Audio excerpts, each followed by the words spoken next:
ಬೆಂಗಳೂರಿನಿಂದ ಹೊಸಪೇಟೆಯ ಕಡೆಗೆ ಸಾಗುವ ರಾಷ್ಟ್ರೀಯ ಹೆದ್ದಾರಿ ಸಂಖ್ಯೆ 50 ಚಿತ್ರದುರ್ಗದ ಪಿಳ್ಳೆಕೆರೆನಹಳ್ಳಿ ಅನ್ನೋ ಗ್ರಾಮವನ್ನ ಅಕ್ಷರಶಃ ಇಬ್ಬಾಗ ಮಾಡಿಬಿಟ್ಟಿದೆ.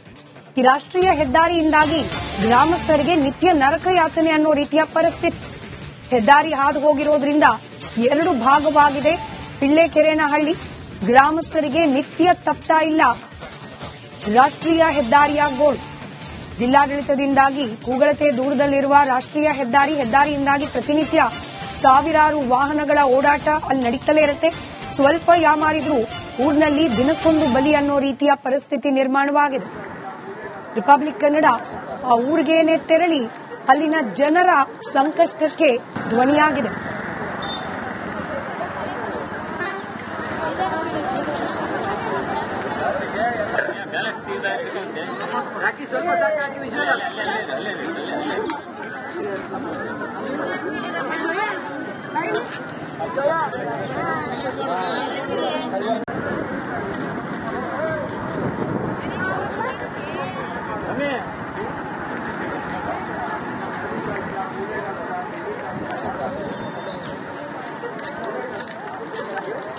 ಪಿಳ್ಳೆಕೆರೆನಹಳ್ಳಿಗೆ ಶಾಪವಾಗಿರುವ ಈ ಒಂದು ನ್ಯಾಷನಲ್ ಹೈವೇ 50 ಎಷ್ಟು ಮಾರಕವಾಗಿದೆ ಅಂತೇಳಿ ಹೇಳಿದ್ರೆ, ಶಾಲೆಗೆ ಹೋಗುವ ಮಕ್ಕಳು ಏನ್ ಪಾಪ ಮಾಡಿದ್ದಾರೆ. ಪಾಪ ದೊಡ್ಡವ್ರು ಬಿಡಿ, ಹಿರಿಯರು ಬಿಡಿ, ಶಾಲೆಗೆ ಹೋಗೋ ಮಕ್ಕಳು ಹೆಂಗ್ ಪಾಪ ಮಾಡಿದ್ದಾರೆ ಅಂತ ಕೇಳಿದ್ರೆ ನೋಡಿ, ಆ ಮಕ್ಕಳು ಹೆಂಗ್ ಹತ್ತಾರೆ ಇದ್ರಲ್ಲಿ ಅಂತ ಹೇಳಿದ್ರೆ ಅದು ಊಹಿಸ್ಲಿಕ್ಕೆ ಸಾಧ್ಯ ಇಲ್ಲ. ಪಾಪ ಪ್ರತಿದಿನ ಬೆಳಿಗ್ಗೆ ಇದೇ ಹಣೆ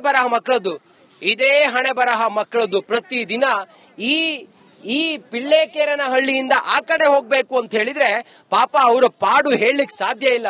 ಪೋಷಕರು ಪ್ರತಿದಿನ ಅವರನ್ನ ಶಾಲೆಗೆ ಬಿಡ್ಬೇಕು ಅಂತ ಹೇಳಿದ್ರೆ ಆ ಬುಕ್ಕು ಬ್ಯಾಗು ಎಲ್ಲ ಹೊತ್ಕೊಂಡು ಮಕ್ಕಳು ಹೆಂಗ್ ಹೋಗ್ತಾರೆ ಗೊತ್ತಾ. ನೋಡಿ, ಇದೇ ದಿನ ಪ್ರತಿದಿನ ಮಕ್ಕಳದ್ದು ಇದೇ ನರಕ. ಏನ್ ಪಾಪ ಮಾಡಿದ್ದಾರೆ ಅವರು.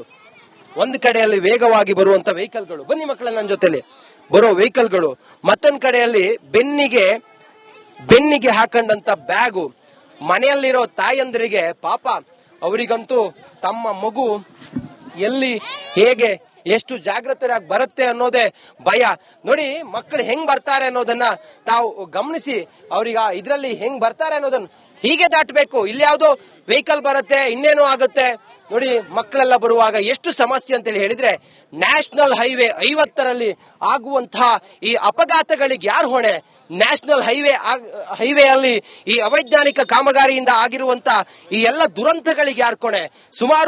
ಸುಮಾರು ನೋಡಿ, ವೆಹಿಕಲ್ ಗಳೆಲ್ಲ ಹಂಗ್ ನಿಲ್ಸ್ಕೋಬೇಕು ಪ್ರತಿದಿನ. ಬನ್ನಿ ಮಕ್ಕಳ, ಹಿಂಗೆ ಬರ್ಬೇಕು ಅವರು. ವೆಹಿಕಲ್ ಗಳನ್ನೆಲ್ಲ ಅವ್ರು ಹಿಂಗ್ ನಿಲ್ಸ್ಕೋಬೇಕು. ತಾಯಂದಿರು ಪ್ರತಿದಿನ ಕೂಡ ಮಕ್ಕಳನ್ನ ಹಿಂಗೆ ಅವರು ಆ ಕಡೆಯಿಂದ ಈ ಕಡೆಗೆ ಅವರು ಮಕ್ಕಳನ್ನ, ಬನ್ನಿ ಮಕ್ಕಳೇ, ಆ ಕಡೆಯಿಂದ ಈ ಕಡೆಗೆ ಮಕ್ಕಳನ್ನ ಅವರು ಹೈವೇಯಲ್ಲಿ ವೆಹಿಕಲ್ ಗಳನ್ನ ನಿಲ್ಲಿಸಿ ಬೆಳಿಗ್ಗೆ ಶಾಲೆಗೆ ಹೋಗೋ ಟೈಮಲ್ಲಿ ಮತ್ತೆ ಶಾಲೆಯಿಂದ ಬಿಡೋ ಟೈಮಲ್ಲಿ ಮಕ್ಕಳನ್ನ ಕಳಿಸ್ಬೇಕು. ನೋಡಿ, ಅದೇ ಶಾಲೆ ಆ ಕಡೆ ಕಾಣಿಸ್ತಿದೆಯಲ್ಲ, ಅದೇ ಸರ್ಕಾರಿ ಹಿರಿಯ ಪ್ರಾಥಮಿಕ ಶಾಲೆ ಪಿಳ್ಳೆಕೆರೆನಹಳ್ಳಿ. ಅಲ್ಲಿಗೆ ಹೋಗುವಂತ ಮಕ್ಕಳು ಪ್ರತಿದಿನವೂ ಕೂಡ ನರಕವನ್ನ ಅನುಭವಿಸ್ತಾ ಇದ್ದಾರೆ. ಇದು ಇಲ್ಲಿನ ಚಿತ್ರಣ. ಯಾಕೆ ಇಲ್ಲೊಂದು ಅಂಡರ್ ಪಾಸ್ ಬೇಕು ಅಂತ ಹೇಳಿ ಕೇಳಿದ್ರೆ, ಯಾಕೆ ಇಲ್ಲೊಂದು ಅಂಡರ್ ಪಾಸ್ ಅಗತ್ಯ ಇದೆ ಅಂತ ಕೇಳಿದ್ರೆ, ಇಲ್ಲಿನ ಜನರ ಬದುಕಿಗೆ, ಮಕ್ಕಳಿಗೆ ಈ ಒಂದು ನ್ಯಾಷನಲ್ ಹೈವೇ ಎಷ್ಟು ಯಮ ಸ್ವರೂಪಿಯಾಗಿದೆ ಅಂತ ಕೇಳಿದ್ರೆ ಇದೇ ಇಲ್ಲಿನ ಚಿತ್ರಣ. ಸುಮ್ನೆ ಹೇಳೋದಲ್ಲ. ಒಂದು ತಾಯಿ ತಮ್ಮ ಮಗುವನ್ನ ಶಾಲೆಗೆ ಕಳಿಸ್ತಾಳೆ ಅಂತ ಹೇಳಿದ್ರೆ ಪಾಪ ಆ ಮಗು ಹೇಗ್ ವಾಪಸ್ ಬರುತ್ತೆ, ಹೇಗೆ ಈ ರಸ್ತೆಯನ್ನ ದಾಟ್ಕೊಂಡು ಹೋಗುತ್ತೆ ಅನ್ನೋದೇ ಭಯ ಆ ತಾಯಿಗೆ. ಅವರನ್ನ ಮಾತಾಡಿಸುವಂತ ಪ್ರಯತ್ನ ಮಾಡ್ತೀನಿ. ಕ್ಯಾಮರಾ ಪರ್ಸನ್ ರಾಕೇಶ್ ಜೊತೆಗೆ ನಾನು ರಂಜಿತ್ ಶಿರಿಯಾರ್, ರಿಪಬ್ಲಿಕ್ ಕನ್ನಡ, ಚಿತ್ರದುರ್ಗ. ಪಿಳ್ಳೆಕೆರೆನಹಳ್ಳಿಗೆ ಯಮ ಸ್ವರೂಪಿಯಾದಂತ ನ್ಯಾಷನಲ್ ಹೈವೇ ಜನರ ಬದುಕನ್ನ ಹೇಗೆ ಹೈರಾಣಾಗಿಸಿದೆ ಅಂತ ಕೇಳಿದ್ರೆ, ಚಿಕ್ಕ ಮಕ್ಕಳು ಶಾಲೆಗೆ ಬರೋರು ಹೇಗೆಲ್ಲ ಪರಿಪಾಟಲು ಪಡ್ಕೊಂಡು ಎಷ್ಟು ಶಾಪವಾಗಿ ಪರಿಣಮಿಸಿರುವಂತ ಈ ನ್ಯಾಷನಲ್ ಹೈವೇ ದಾಟ್ಕೊಂಡು ಬರ್ತಾರೆ ಅಂತ ಹೇಳಿ ಆ ಮಕ್ಕಳನ್ನ ಮಾತಾಡಿಸ್ತಾ ಕೇಳಿಸ್ತೀನಿ. ಪುಟ, ತನ್ನ ಹೆಸರೇನು ಪುಟ? ಸಾನ್ವಿಪಿ. ಏನಾಗಿದೆ ಇಲ್ಲಿ ಪುಟ? ತಾನು ಹೇಗ್ ಶಾಲೆಗೆ ಬರ್ತೀಯಾ? ನಮಗೆ ಹೋಗ್ಬೇಕಾದ್ರೆ ನಮ್ಮಪ್ಪ ನಮ್ಮಮ್ಮ ಬಿಟ್ಟು ಬರ್ತಾರೆ. ಅವಾಗ ನಮಗೆ ಇದು ಬೈಕ್ ಹೋಗುತ್ತಲ್ಲ, ತುಂಬಾ ಭಯ ಆಗುತ್ತೆ. ಇದು ಸಂಜೆ ಹೋಗ್ಬೇಕಾದ್ರೆ ಮೇಡಮ್ ಬಿಟ್ಟು ಬರ್ತಾರೆ. ಅವಾಗ ಇದು ನಮಗೆ ಅಂಡರ್ ಪಾಸ್ ಬೇಕು. ಪುಟ, ನಿಂಗೆ ಎಷ್ಟನೇ ಕ್ಲಾಸು? ಮತ್ತೆ ನೀ ಹೇಗ್ ಬರ್ತೀಯ ಶಾಲೆಗೆ? ಈ ಹೈವೇ ಅಲ್ಲಿ ವೆಹಿಕಲ್ ಗಳು ಎಷ್ಟು ಸ್ಪೀಡ್ ಆಗಿ ಬರ್ತವೆ, ಆಕ್ಸಿಡೆಂಟ್ ಆಗುತ್ತೆ ಅನ್ನೋ ಭಯ ಆಗಲ್ವಾ? ಹೇಗೆ ಅಂತ ನನ್ನ ಹೆಸರು ಶ್ರೀಲಕ್ಷ್ಮಿ. ನಾನು 6ನೇ ತರಗತಿಯಲ್ಲಿ ಓದುತ್ತಿದ್ದೇನೆ. ನಾನು ಇಲ್ಲಿ ಶಾಲೆಗೆ ಬರ್ಬೇಕಾದ್ರೆ ಡೈಲಿ ನಮ್ಮ ಅಪ್ಪ ಅಮ್ಮ ಬಿಟ್ಟು ಬರ್ತಾರೆ ಶಾಲೆಗೆ. ಹಾಗೆ ಶಾಲೆಯಿಂದ ಹೋಗ್ಬೇಕಾದ್ರೆ ನಮ್ಮ ಮೇಡಮ್ ಬಿಟ್ಟು ಬರ್ತಾರೆ. ಹಾಗೆ ಇಲ್ಲಿ ತುಂಬಾ ಆಕ್ಸಿಡೆಂಟ್ ಆಗುತ್ತೆ, ಮತ್ತೆ ಜೋರಾಗಿ ಗಾಡಿಗಳೆಲ್ಲ ಬರ್ತವೆ. ಅದರಿಂದ ತುಂಬಾ ಭಯ ಆಗುತ್ತೆ ರೋಡ್ ದಾಟೋಕೆ. ನಮಗೆ ದಯವಿಟ್ಟು ಒಂದು ಹೈವೇ ಪಾಸ್ ಮಾಡ್ಕೊಡ್ರಿ ಅಂತಂದು ಕೇಳ್ಕೊಂತೀನಿ. ಏನ್ ಹೇಳ್ತೀಯ ಸರ್ಕಾರಕ್ಕೆ, ಏನ್ ಹೇಳ್ತೀಯ ಪುಟ? ಅಂಡರ್ ಪಾಸ್ ಮಾಡ್ಕೊಡ್ರಿ ಅಂತಂದು ಕೇಳ್ಕೊಂತೀನಿ. ಪುಟ, ನೀನ್ ಮೊನ್ನೆ ಇಲ್ಲಿ ಬರುವಾಗ ಬಿದ್ದೆ ಅಂತೆ, ಹೌದಾ? ಏನಾಯ್ತು? ಸರ್, ನಾನು ಹೋಗ್ಬೇಕಾದ್ರೆ ವೆಹಿಕಲ್ ಸದ್ಯ ಇರ್ಲಿಲ್ಲ. ನಾನು ಅದಕ್ಕೆ ಪಜಾವಾದೆ. ಎಲ್ಲಾರ್ಗು ನಮ್ಮ ಸ್ಕೂಲಲ್ಲಿ ಎಲ್ಲಾ ಫ್ರೆಂಡ್ಸಿಗೂ ದಾಟ್ಬೇಕಾದ್ರೆ ಬಹಳ ಭಯ. ಅದಕ್ಕೆ ಸರ್ಕಾರನ ಅಂಡರ್ ಪಾಸ್ ಮಾಡಕ್ ಕೇಳ್ತೀನಿ. ನಿಮ್ಮ ಹೆಸರೇನು? ಏನ್ ತೊಂದ್ರೆ ಇಲ್ಲಿ? ನಿಮ್ಗೆ ಎಷ್ಟು ಅಗತ್ಯ ಇದೆ ಅಂಡರ್ ಪಾಸ್? ತುಂಬಾ ಅಗತ್ಯ ಇದೆ. ಬ್ಯಾಗ್ ತುಂಬಾ ವಜೆ ಇರುತ್ತೆ. ಅವಾಗ ಇದು ಬೈಕ್ ರೋಡ್ ಕ್ರಾಸ್ ಮಾಡಕ್ರೆ ತುಂಬಾ ಹೈವೇ ತುಂಬಾ ಇರುತ್ತೆ, ಟ್ರಾಫಿಕ್ ಇರುತ್ತೆ. ಇದು ಒಂದು ಸ್ವಲ್ಪ ಆಕ್ಸಿಡೆಂಟ್ ಆಗಿದಾವೆ.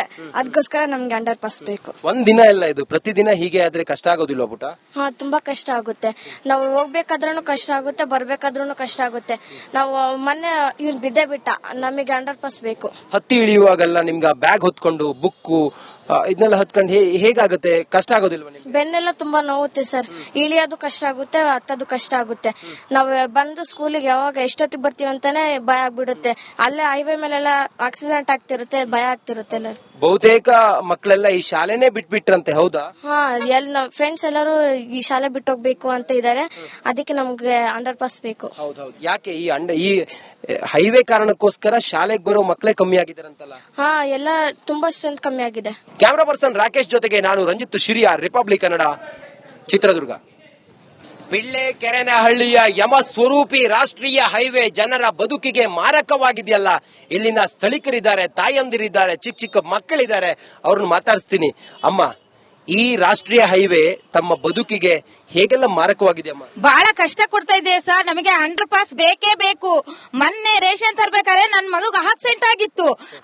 ಅದು ಸತ್ರೆ ಯಾರು ಇದು ಮಾಡ್ತಾರೆ ಸರ್? ನಮಗೆ ಇರೋರು ಒಬ್ರೊಬ್ರೇ ಇದಾರೆ ಸರ್. ಅವ್ರಿಗೆ ಆಕ್ಸಿಡೆಂಟ್ ಆದ್ರೆ ನಾವ್ ಏನ್ ಮಾಡ್ಬೇಕು ಸರ್? ಸರ್ಕಾರ ನಮಗೆ ಇದು ಮಾಡುತ್ತಾ? ಹೋದ್ಮೇಲೆ ಮತ್ತೆ ತಂದ್ಕೊಡಕ್ ಆಗುತ್ತಾ ಅವರಿಗೆ? ಭೂಮಿ ಕಳ್ಕೊಂಡ್ರಿ ನೀವು. ಹೈವೇಗೋಸ್ಕರ ಭೂಮಿ ಕಳ್ಕೊಂಡ್ರಿ, ತಮ್ಮ ಗದ್ದೆ, ಕೃಷಿ, ಮತ್ತೊಂದು ಮಗದೊಂದು ತಮ್ಮ ಬದುಕನ್ನು ಕಳ್ಕೊಂಡ್ರಿ. ಈಗ ತಾವು ಜೀವ ಕಳ್ಕೊಳ್ಳುವಂತ ಪರಿಸ್ಥಿತಿ ತಂದಿಟ್ಟಿದ್ದಾರೆ.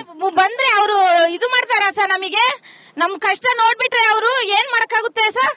ನಮಗೆ ಅಂಡರ್ ಪಾಸ್ ಬೇಕೇ ಬೇಕು ಸರ್. ತಿನ್ನಕ್ಕೆ ಅನ್ನ ಬೇಕಂದ್ರು ಕೂಡ ನಾವು ಹಿಂಗೆ ಬರ್ಬೇಕು. ಮಕ್ಕಳನ್ನ ಶಾಲೆ ಕಳಿಸ್ಕೊಡ್ಬೇಕು ಅಂತ ಹೇಳಿದ್ರು ಕೂಡ ಹಿಂಗೆ ಬರ್ಬೇಕು. ಇದು ಒಂದು ದಿನದ ಗೋಳಲ್ಲ. ಸುಮಾರು 10-15 ವರ್ಷಗಳಿಂದ ನೀವು ಅನುಭವಿಸ್ತಾ ಇರೋದು ಇದೇನಮ್ಮ. ಇನ್ನೆಷ್ಟು ದಿನ ಅನುಭವಿಸ್ಬೇಕಮ್ಮ ಹೀಗೆ? ನಿಮ್ ಮಕ್ಕಳು ಹಿಂಗೆ ಅನುಭವಿಸ್ಬೇಕಾ? ಅದೇ ಸರ್, ನನ್ ಮಕ್ಳು ದಿನ ಸ್ಕೂಲಿಗೆ ಬಿಡ್ಬೇಕು ಅಂದ್ರೆ ನಾನ್ ಬೆಳಿಗ್ಗೆ ಕೆಲಸ ಕೂಲಿ ಎಲ್ಲ ಬಿಟ್ಟು ನನ್ ಮಕ್ಳಿಗೋಸ್ಕರ ಕಾಯ್ಬೇಕು ಸರ್. ಮತ್ತೆ 4 ಗಂಟೆ ಕಾಯ್ಬೇಕು ಸರ್. ಡೈಲಿ ಕಾಯ್ಬೇಕು ಸರ್ ನನ್ ಮಕ್ಳನ್ನ. ಇಲ್ಲಾಂದ್ರೆ ನನ್ ಮಕ್ಳಿಗೆ ಏನೇನ್ ಆಯ್ತಂದ್ರೆ ಯಾರು ಹೊಣೆ ಸರ್? ಅದಕ್ಕೆ ತಂದ್ಕೊಡ್ತಾರ ಸರ್ ಇವರು. ಮಗು ಮನೆಯಿಂದ ಹೊರಗಡೆ ಹೋಯ್ತು ಅಂತ ಹೇಳಿದ್ರೆ ಹೆಂಗಪ್ಪ ಈ ಹೈವೇ ದಾಟ್ತು, ಹೆಂಗಪ್ಪ ವಾಪಸ್ ಮನೆಗ್ ಬರತ್ತೆ ಅಂತ ಹೇಳಿ ತಾಯಿ ಜೀವವನ್ನ ಕೈಯಲ್ಲಿ ಹಿಡ್ಕೊಂಡೆ ಕಾಯ್ತಾ ಇರ್ತಾಳೆ. ಅಂಥ ಪರಿಸ್ಥಿತಿ. ಪಾಪ, ಯಾವ ನರಕಾರಿ ಇದು. ಇವ್ರು ಏನ್ ಪಾಪ ಮಾಡಿದಮ್ಮ? ನೀವ್ ಏನ್ ಪಾಪ ಮಾಡಿದೀರಮ್ಮ? ಪಾಪ ಮಾಡಿದೀವಿ ಸರ್. ಇಂತ ಸರ್ಕಾರ ಇದ್ಮೇಲೆ ಪಾಪ ಮಾಡ್ಬೇಕು. ಸರ್ಕಾರ ಇದನ್ನೆಲ್ಲ ನೋಡ್ಬಿಟ್ಟು ನಮಗೆ ಒಳ್ಳೇದನ್ನ ಮಾಡ್ಬೇಕಂತ ನಾವು ಕೇಳ್ಕೊಂತಿದೀವಿ. ನಮಗೆ ಸ್ಕೈ ವಾಕರ್ ಬೇಡ, ನಮಗೆ ಅಂಡರ್ ಪಾಸಿಂಗ್ ಬೇಕು. ವಯಸ್ಸಾದವರೆಲ್ಲ ಬರ್ತಾ ಇರ್ತಾರೆ, ಅವಾಗ ಆಕ್ಸಿಡೆಂಟ್ ಆಯ್ತು, ಡೆತ್ ಆದ್ರು, ಅವಾಗ ನಮ್ಗೆ ಯಾರು ಸರ್? ತಾಯಿ ಎಲ್ಲಿಂದ ಬರ್ತಾಳೆ ಸರ್? ಏನಾದ್ರು ತಗೋಬಹುದು, ತಾಯಿ ಸಿಗ್ತಾಳೆ ನಮಗೆ. ನಮಗೆ ಬೇಕಾಗಿರೋದು ಅಂಡರ್ ಪಾಸ್ ಅಷ್ಟೇ. ನಮಗೆ ಸ್ಕೈ ವಾಕರ್ ಬೇಡ. ನಾನು ಇದನ್ನೇ ಕೇಳ್ಕೊಂತೀನಿ ಸರ್ಕಾರಕ್ಕೆ. ನಾನು ಇದನ್ನ ಮನ್ನಣೆ ಮಾಡ್ರಿ ಅಂತ ನಾನು ಕೇಳ್ಕೊಳ್ತಾ ಇದ್ದೀನಿ. ಪುಟ, ನಿನ್ ಹೆಸರೇನ್ ಪುಟ? ಅಪ್ಸನಾ. ನೀನ್ ದಿನ ಹಿಂಗೆ ಬರ್ತೀಯಾ? ಏನಾದ್ರೂ ವೆಹಿಕಲ್ ಬರುವಾಗ ನಿಂಗ್ ಭಯ ಆಗಲ್ವಾ? ಭಯ ಆಗುತ್ತೆ. ಭಯ ಆಗಲ್ವಾ? ಭಯ ಆಗುತ್ತೆ. ಭಯ ಆಗತ್ತಾ? ಏನಾದ್ರೂ ಆಕ್ಸಿಡೆಂಟ್ ಅದ್ ನೋಡಿದಾಗ ನಿಂಗೆ ಭಯ ಆಗಲ್ವಾ? ಅದಲ್ಲ ಭಯ ಆಗುತ್ತೆ. ಶಾಲೆಗೆ ಹೋಗ್ತೀಯಾ? ಎಷ್ಟನೇ ಕ್ಲಾಸು? 3. ಹಿಂಗೆ ಬರ್ಬೇಕಾ ಶಾಲೆಗೆ? ಹೌದಾ ಅಮ್ಮ? ಹೇಳಿ ಅಮ್ಮ, ಹಿಂಗಾದ್ರೆ ಹೆಂಗೆ ಸರ್? ಬಹಳ ಕಷ್ಟ ಆಗುತ್ತೆ ಸರ್. ಈ ಕಡೆಯಿಂದ ಆ ಕಡೆ ಪಾಪ ಹುಡುಗರು ಕಷ್ಟ ಟೀಚರ್ ಕೂಡ ನಿಂತ್ಕೊಂಡು ಕಳಿಸ್ತಾರೆ ಸರ್. ಹುಡುಗರು ಕಳಿಸ್ತಾರೆ ಟೀಚರ್ ಮಿಸ್ ಬರ್ತಾರೆ. ಪಿಳ್ಳೆಕೆರೆನಹಳ್ಳಿಗೆ ಈ ರಾಷ್ಟ್ರೀಯ ಒಂದ್ ನಿಮಿಷ ಪಿಳ್ಳೆಕೆರೆನಹಳ್ಳಿಗೆ ಈ ರಾಷ್ಟ್ರೀಯ ಹೈವೇ ಅನ್ನೋದು ಒಂದು ಶಾಪವಾಗಿ ಪರಿಗಣಿಸಿದೆ ಅಮ್ಮ. ಹೌದಾ? ಇದು ಹೌದು ಸರ್. ನಮಗೆ ಏನು ಬೇಕಾಗಿಲ್ಲ ಸರ್. ಇದು ಏನು ಬೇಕಾಗಿಲ್ಲ, ಅಂಡರ್ ಪಾಸಿಂಗ್ ಒಂದ್ ಮಾಡ್ಕೊಡ್ರಿ ಸರ್. ಅದೊಂದು ಕೇಳ್ಕೊಳ್ತೀವಿ ಸರ್. ಎಲ್ಲ ಇದರಿಂದ ಅದೊಂದು ಅಂಡರ್ ಪಾಸಿಂಗ್ ಮಾಡ್ಕೊಡ್ರಿ ಅಂತ ನಾವು ಕೇಳ್ಕೊಳ್ತೀವಿ. ಇನ್ನಾದ್ರೂ ಕೂಡ ಇಲ್ಲಿನ ಸರ್ಕಾರ ಎಚ್ಚೆತ್ಕೊಳ್ಳುತ್ತಾ, ನ್ಯಾಷನಲ್ ಹೈವೇ ಅಥಾರಿಟಿ ಎಚ್ಚೆತ್ಕೊಳ್ಳುತ್ತಾ, ಇನ್ನೆಷ್ಟು ದಿನ ನಾವು ಈ ಶಾಪದಿಂದ ಇಲ್ಲೇ ನಾವು ಕೊರಗಬೇಕು? ಯಾವಾಗ ನಮ್ಗೆ ವಿಮೋಚನೆ ಸಿಗುತ್ತೆ ಅಂತೇಳಿ ಜನ ಇವತ್ತು ಕಣ್ಣೀರ್ ಹಾಕ್ತಾ ಇದ್ದಾರೆ. ಕ್ಯಾಮ್ರಾ ಪರ್ಸನ್ ರಾಕೇಶ್ ಜೊತೆಗೆ ನಾನು ರಂಜಿತ್ ಶಿರಿಯಾರ್, ರಿಪಬ್ಲಿಕ್ ಕನ್ನಡ.